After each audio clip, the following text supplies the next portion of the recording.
And now I want to share with you the Longwood Gardens water lily display.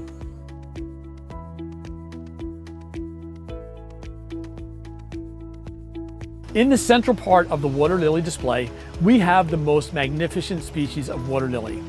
This one, the Victoria, can be up to 8 feet in diameter. It's an incredible plant and has been noted to be the only species of plant on the face of the earth that is visibly identifiable from a satellite. So in the water lilies, we have both the day flowering and the night flowering species. What I like is to come out to a garden like this and to see the beautiful circles repeated over and over again. We know in flower design that repetition in pattern is one of the ways we can achieve a great element of design, and something like this is a great way for me to get inspiration. And here we have another water-loving plant, the papyrus. We use these in floral design many different times. Sometimes it's for the long linear stem to achieve a great line in our design. But sometimes we want this umbrella-like feature on the top of the stem to shelter some materials that we have lower in the design. And over in the center of this garden, we have the iconic lotus plant. The lotus flower has been used throughout the history of floral design. We don't see these flowers as much anymore in fresh flower designs, but the leaves and the dried pods we use a lot. Those pods are used to add maybe textural interest in floral designs that we're creating. And now we're in the legendary orchid room at Longwood Gardens. There are so many different varieties of orchids that surround us here. At any given time, there's 200 to 300 plants that are taken from a collection of over 6,000 plants. There are so many varieties here within this one room. We have Phalaenopsis orchids and Cattleya orchids. There's dendrobiums and oncidiums, and even some of the beautiful, more rare Paphlopedium orchids that are here that we see up on the wall here. All the areas based with the spath plants so that it has a nice collection of greenery at the bottom. But I love things like this, the beautiful purples next to the lime greens. We have these lime green dendrobiums next to the purple dendrobiums to really make the color punch.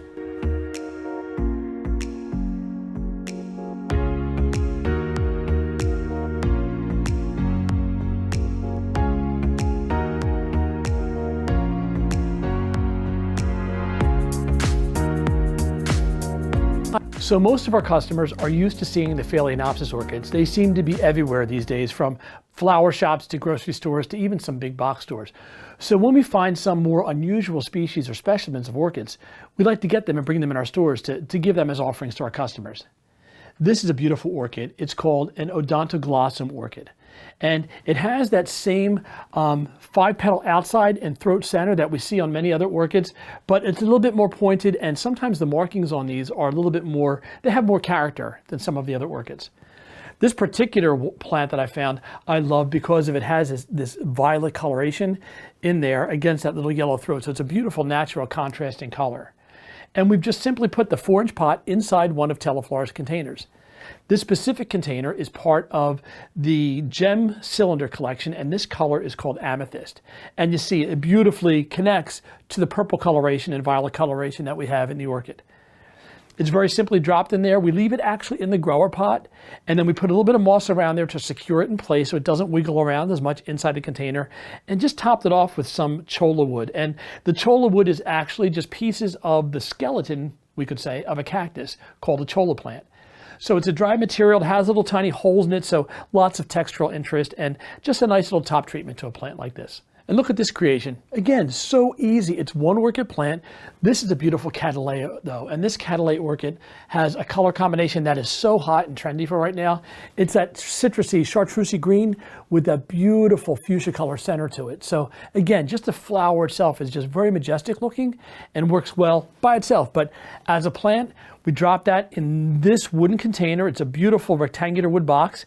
We put in some curly willow in the corners of the box and then drop the plant inside. So it was a 5-inch pot that fit very nicely in there, topping it off with a little bit of the reindeer moss to, again, bring a color tie-in to the color of the flower. And then because we thought the box was relatively plain by itself and we wanted to dress it up just a little bit, we found a beautiful silk ribbon that's wired and just tied it, not making a big bow, just a simple tie, tying in the front of the box, and again, giving the whole thing unity and making a beautiful presentation.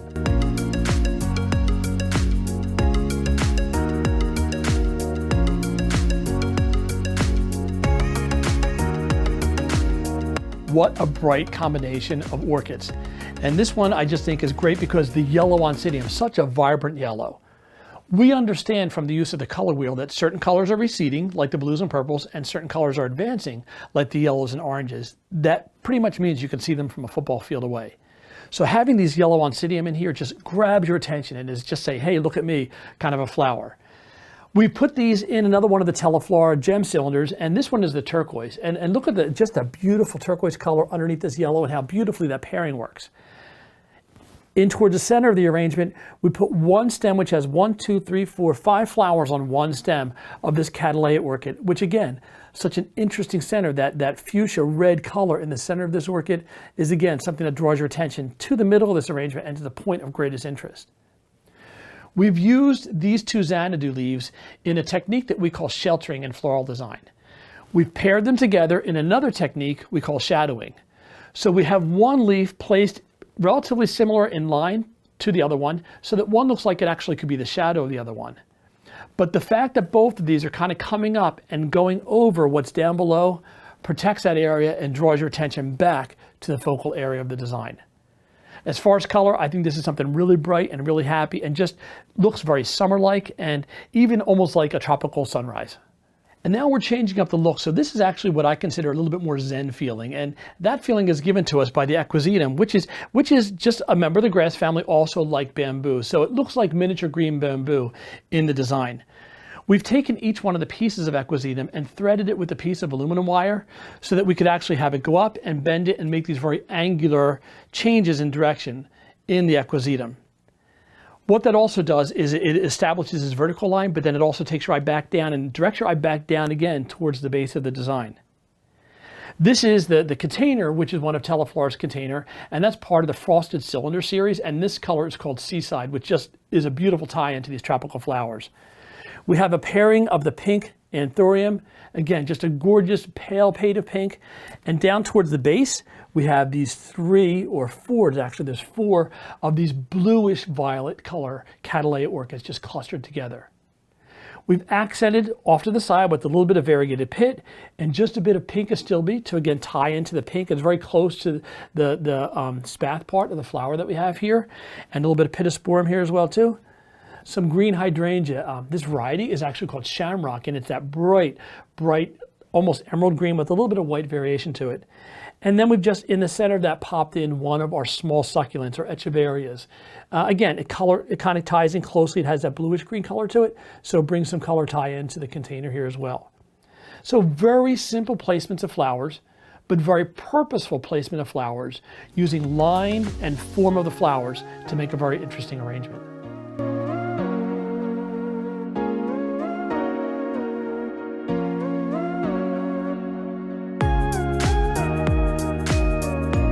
And now we're using one of Teleflora's marvelous mosaic containers. It was actually a special of the spring line of 2020, but it turned into be a bestseller for all of us as florists. So I get lots of these in my shop and use them for many different reasons. But for this floral design, we used actual pieces of bamboo. Again, this was sent to us from Greenpoint Nurseries, and we used that to establish that beautiful vertical line. But we've taken some cues from the container and tried to use that color tie-in in the basing part of the design. So we have different shades of green, and then we have the blue eryngium or blue thistle to give you that bluish hue to tie in so beautifully to this mosaic that's almost like stained glass in the base of the container. Now we just wanted to add a punch of color. So this one stem of beautiful Phalaenopsis continues the different tone of green up through the design and gives you more of an arcing motion to complement the very straight up and down motions of the bamboo. And then for the focal point of the design, we popped in the most dominant color and dominant flower, which is that beautiful Cattleya with both the violet and the fuchsia hues there and lavender all together. So using color and using forms is a great way to bring interest to our design, and the more we study those elements and principles of design, the better we become at using them. What a bounty of color here. And even though it's all from the same family, so this is what we call almost monochromatic, but maybe even analogous, because it's just using a certain piece of the color wheel and limiting ourselves in those colors. Look at all the different colors within the violet to blue to red families we see in this one arrangement. Starting with these beautiful Vanessa carnations in that more reddish violet color and going all the way to the deepest Matsumoto asters with that very dark bluish violet color. We have punches of lime green with the hypericum berries, and look at this alligator foliage. This is from Greenpoint as well too, and just the texture of this and the pattern on this leaf make it so, so beautiful. Look at the way just your eye follows down the veins and you see all the different veins in that, and how that green pairs up so beautifully with the colors that are in this design. The container itself is part of the spring line from Teleflora, and this beautiful teal color goes so nicely with so many different color palettes, but it's a beautiful contrast to what we have here. So we have asters and carnations. We put in 2 of the ornamental kale in there as a lighter focal area, but what really takes your eye are these beautiful Cattleya orchids that are just kind of dancing through this floral design. We have them, there's 2 different varieties that we've used here. One is more severe in color than the other, but they're just placed in sections, so your eye just can't help but go and find those beautiful orchids and see how special this design is. This is something I would think about adding to your website as what we call part of a luxury line. So you want to do flowers on your website that have all different price ranges, but by putting in a luxury line also, you kind of higher the bar for everything else. And to have an arrangement that's $200 or $300, that's not huge, but just a nice size, but all beautiful lush flowers compacted together, that gives great scale to everything that's on your website, and it will actually help to increase your average sale. So if you haven't done that already, think about adding something like this or your own creation that's very lush and beautiful and has some more unusual flowers, and make it part of your luxury line on your website.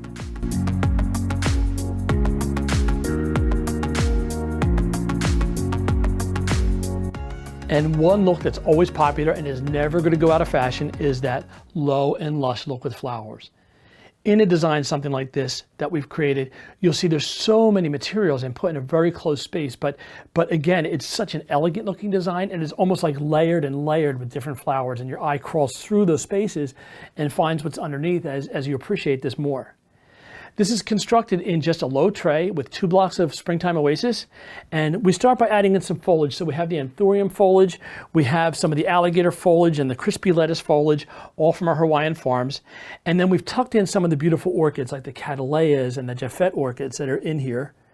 Also, look at some of the anthuriums. You don't actually see them at first because they're really tucked underneath things, but they're a beautiful texture with like a leathery surface underneath everything else. So that as your eye goes into it, it starts to explore and find those beautiful anthurium in there. We filled in some of the space with some less expensive flowers, and they really aren't that noticeable, but they start to fill in spaces for you and make this very lush. And for that, we've used both the green hydrangea and orange carnations. Once we get the base in there, we start to layer it. And for that, we've used these orange oncidium orchids. And we've all seen the oncidiums in the yellow, but this orange is a little bit more rare and beautifully ties into the callas and some of the orchids that we have in the arrangement also.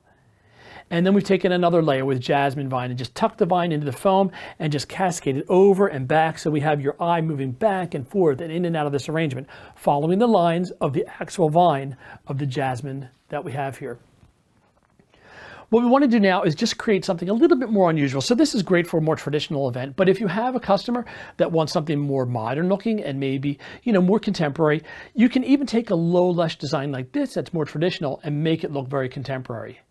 And to do that, we're going to use one of my favorite foliages that we've all seen, and that's the alocasia foliage. So the alocasia leaves, they are just magnificent, aren't they? And these were actually cut for us right from the conservatory at Longwood. And this is a variety that's called Alocasia amazonica. And it's a much larger leaf. Most of us have seen the houseplants, which are a variety called Polly, which look very similar to this, but they're a little bit smaller. But these leaves get to be about 7, 8, even 10 to 12 inches in length, and they're just absolutely beautiful. They're a slower growing plant, so they're very dear to us, and as we cut, we almost hate to cut one off a plant, but every once in a while, we have a purpose that we really need something beautiful for, and that's when we would use these. So we're just going to take a couple of these stems and insert them onto each side of the arrangement. So the largest flower on this side, I'm going to work maybe in the back, and just have it popped into the foam, but kind of almost directing your eye back towards the center. The next one, we're going to creep a little bit closer forward. Maybe have there, and this one we're going to cut, and I think right about there may be a good spot. And then we're going to add 3 more to the other side. So now we've selected another 3 leaves that we think are really appropriate in size for this design, and we're going to start with this one, and we're going to make this the one to kind of embrace the design from this side. And then the next one we're going to bring in and have maybe right about there. And then the last one in the back. And we always want to remember with floral design, we want to consider depth as one of our principles of design. So we want the eye to always travel, not just to the front and stop there, but to actually come back in the design. So by having things in the front and in the back, it can actually bring the eye through the design. And as you can see, again, they do kind of protect what's underneath, but they also draw your eye from both sides. They draw your eye with the point right back to the center of the design. So it's a great way to add just a contemporary element to the design and make it a little bit more unusual.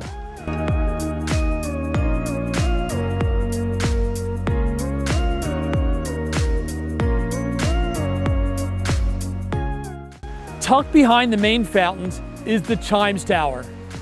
Sometimes we look to architecture for inspiration in our design. It could be a form as seen in the tower itself, or maybe even just structure that we're trying to incorporate in our design. Let's see what we come up with to make this our inspiration for a great floral design. And we have this beautiful armature that we've created out of the moss branches and also in Teleflora's beautiful turquoise gemstone vase. The moss branches are actually inserted into foam and give us this very towering type of structure or armature that we're creating. But what we wanted to do is make sure that color was very important to this and tie in the color to the container. So we went to just a local craft store and found some yarn that paired very beautifully with the colors of turquoise to blue that we see in the container. And we've taken that and we've just kind of wrapped that around and then down and then back up and down again. So by winding the yarn around there, we found a way to make this even structurally more sound because the yarn actually starts to contain the branches and make it a more solid, maybe column, as we'll say. Once we have this done, this can be used over and over again. It's a prop that we can use that's really important for maybe some commercial settings where we can send it to one client one week and then replace the flowers and send it to another client another week and rotate it through some of the commercial installations that we have. So the prop itself is an initial investment of time, but once you have it made, it can be used over and over again, and even in a window display. Something like this does not take a lot to finish off. And what I've chosen is just a few of these beautiful green Cymbidium orchids, and we've already put them in little water tubes, and we're just going to take them and work them down into this lower corner of this design. 1, 2, 3. And make just a nice little grouping of these flowers right in the corner. Then we're going to take just a little bit of jasmine vine and just to make this look a little bit more alive and a little bit more organic, if we take some of this and insert it into the foam, and if it was your second or third time, you might want to put a water tube on this too so that it has a water source.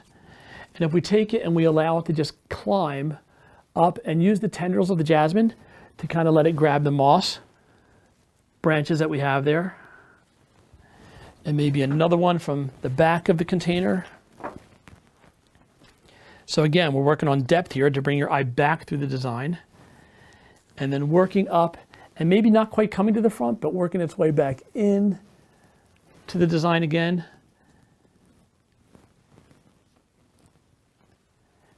And there we have just a light accent with the vine, but your attention really is here, but the whole structure becomes a piece of art.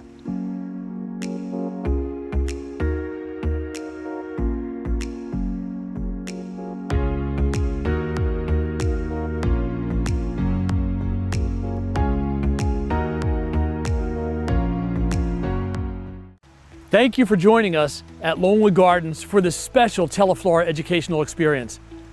I want to thank the people at Longwood Gardens for allowing us to be here and making us feel so welcome on our visit. And a special thank you out to Teleflora for your investment in educational programs for your member florists. It's events like this that allow us all to be better at our craft and to move on in this new environment.